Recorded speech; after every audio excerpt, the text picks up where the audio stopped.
associated with events like abuse and neglect can occur at any point in somebody's life. Not surprisingly, these types of experiences are reported frequently by those receiving behavioral and mental health services, especially by children and adolescents in foster or residential care and individuals with developmental disabilities.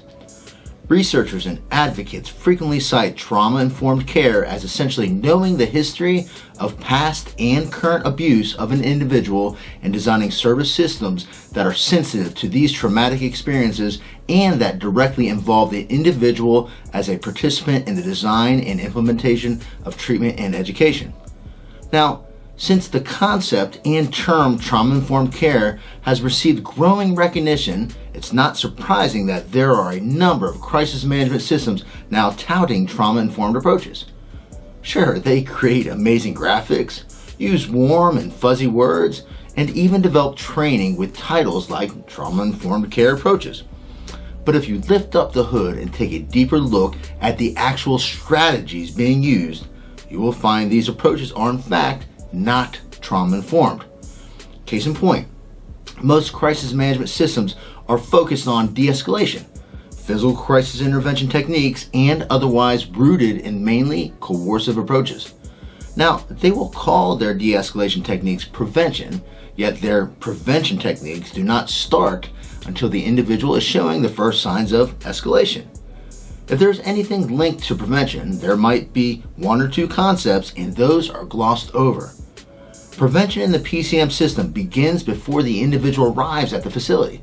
Detailed historical records and past evaluations are collected and are used and analyzed to create a framework for real prevention through treatment and education whenever possible. Nothing compares to the more than 100 prevention strategies outlined in detail in the PCM curriculum that take into account both the individual's and the practitioner's history. But before I go any further, you would probably like to know who I am. My name is Dr. Paul Gavoni, but my friends call me Paulie. As a former administrator, therapist, coach, behavior analyst, mental health coordinator, and crisis management practitioner across educational and mental health settings, for 25 years I've worked in a number of schools and treatment facilities to increase safety and morale by improving the climate and culture of the organization. While always well-intended, I'd be lying if I said I didn't inadvertently screw some things up. Thankfully, armed with the science of human behavior, I was fortunate enough to learn from my errors and turn a number of problems into practical solutions. As an international speaker and Wall Street Journal and USA Today bestselling author, I've been able to share my thoughts and experiences along with effective strategies for improving behavior and outcomes across the world, which is exactly what I will do in this video. But enough about me. Now listen, people who are struggling with behavioral and mental health issues desire approaches to crisis management grounded in positive reinforcement. So do their loved ones. They want to be treated with dignity and respect and regularly provided choices and feedback to assist in learning, even during a crisis event. And they certainly want to avoid any type of pain or distress.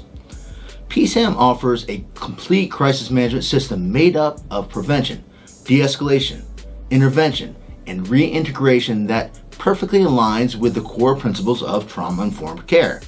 This means PCM's curriculum, instruction, guiding principles, and procedures directly aid in fostering an environment characterized by safety, trust, peer support, collaboration, empowerment, and respect, all principles of trauma-informed care. Honestly, comparing the precise and evidence-based PCM approach to other crisis management systems as it relates to trauma-informed care is like comparing a surgeon to a paramedic. While they both are well-intended professionals who examine, evaluate, and treat patients, the paramedic has general medical knowledge and limited tools aimed at getting a patient safely to the emergency room in the event of a crisis. In contrast, the surgeon, who has expertise in both averting and treating a crisis, is responsible for the preoperative diagnosis of the patient, for performing the operation, and for providing the patient with post-operative surgical care and treatment. The two just aren't comparable, and neither are the trauma-informed approaches of PCM as compared to other crisis management systems. In fact, PCM has always been trauma-informed. Traditionally, many schools and facilities take a "what's wrong with you" approach when addressing behavioral issues.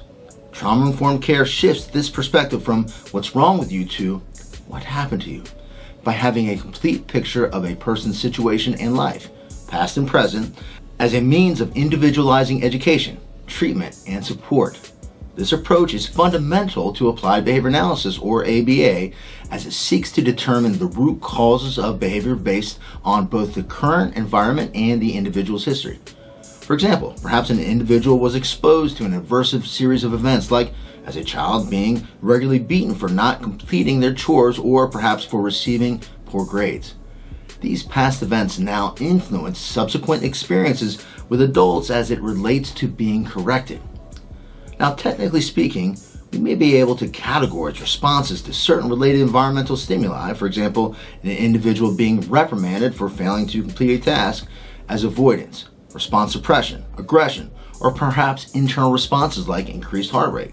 But whatever the case, behavior analysts seek to use data from the present and the past to determine the function of the behavior and then make environmental adjustments to accommodate them. And we are proud to say that since our humble beginnings in 1981, PCM has always been rooted in ABA, with focus on both accommodating individuals with past trauma and preventing potential new traumas.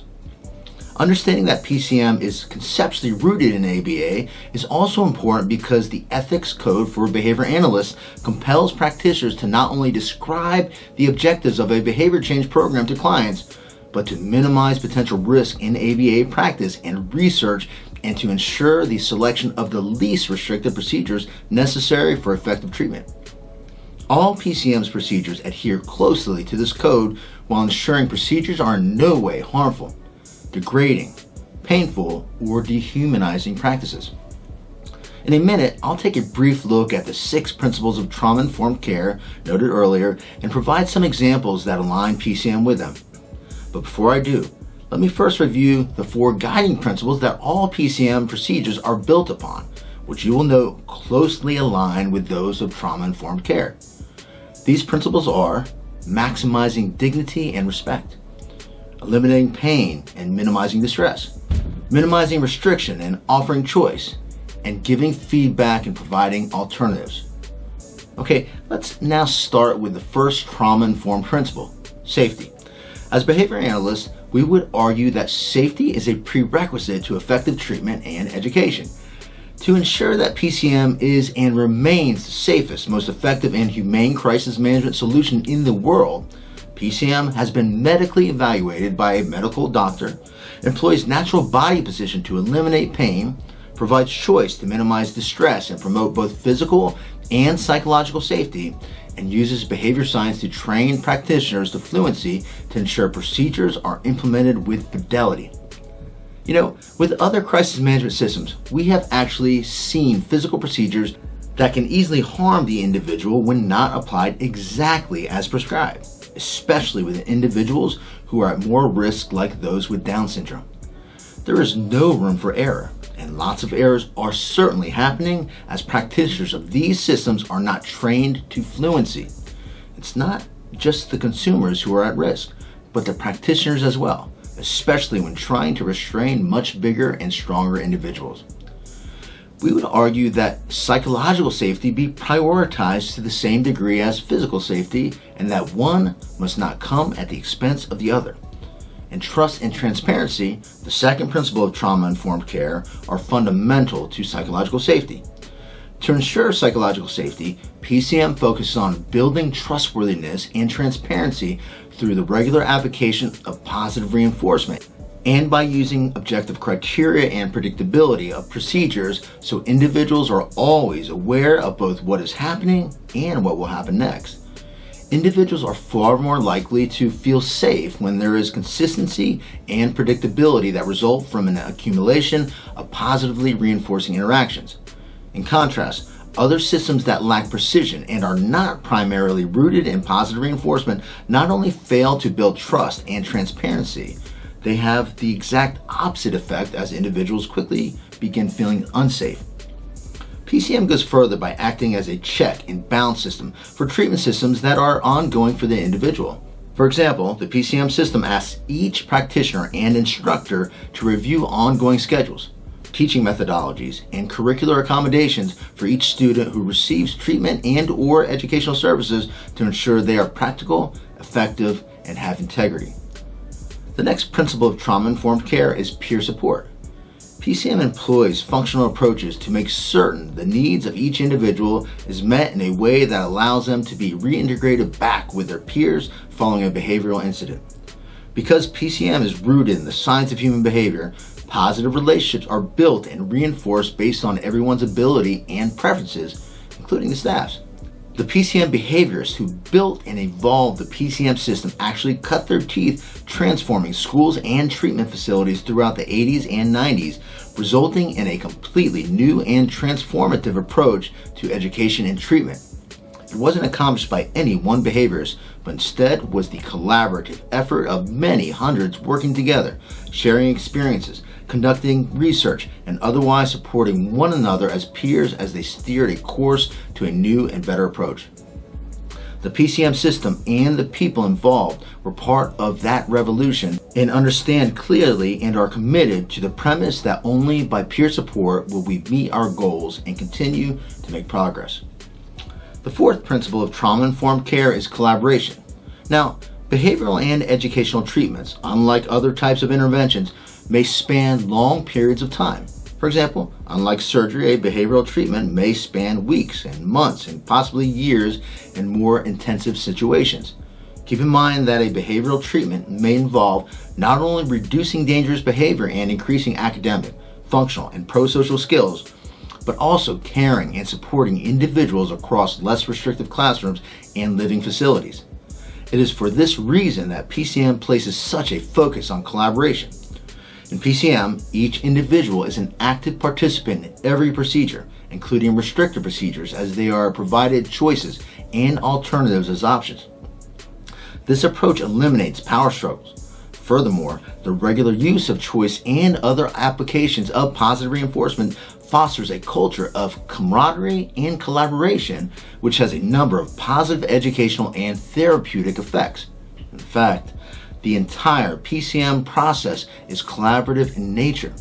From determining a person's basic needs and preferences and arranging a positively reinforcing environment to encourage success, to actively listening, making accommodations, and providing information so an individual can make the best choices for themselves. PCM engages in practices that are socially valid for both the individual and the practitioners. In contrast, other systems that focus primarily on de-escalation and restraint place practitioners in a position of coercion as they fail to foster a sense of well-being through the use of prevention strategies grounded in positive reinforcement.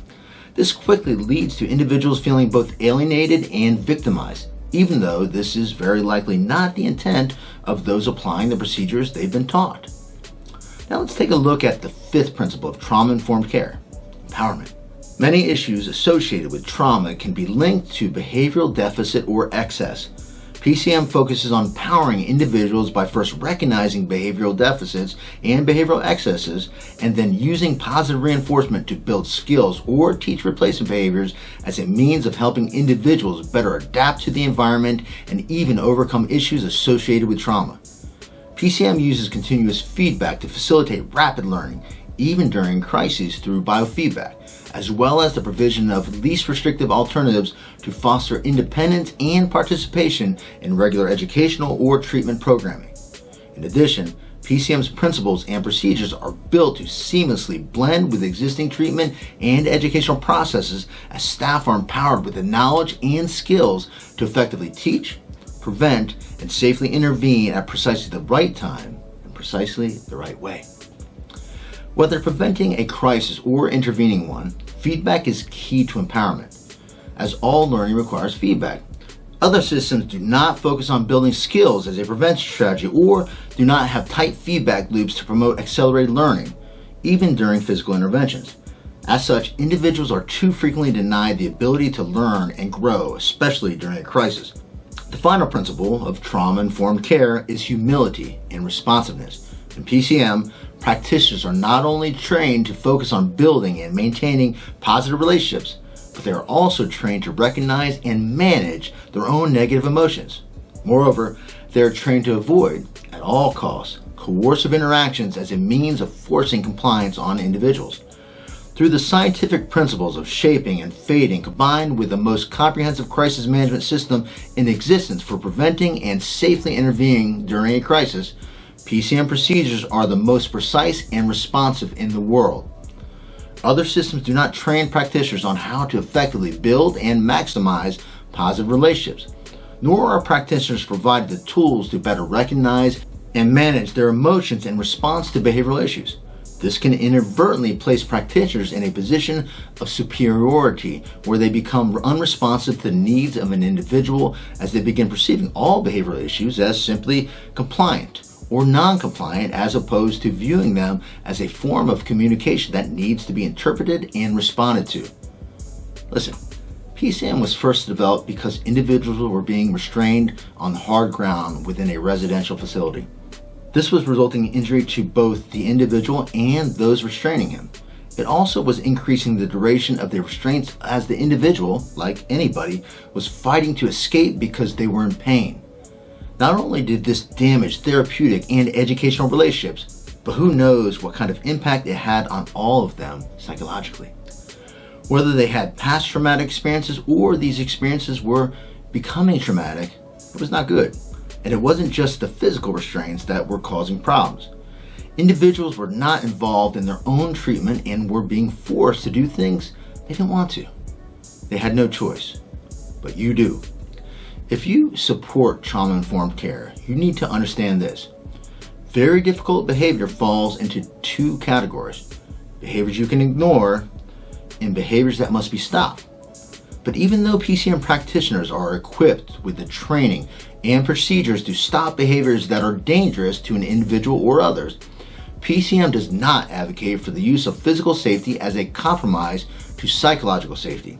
In fact, it's just the opposite. It is why more than 3/4 of our curriculum is dedicated to empowering individuals through choice, skill building, and the application of positive reinforcement as prevention strategies to avoid the use of restraint.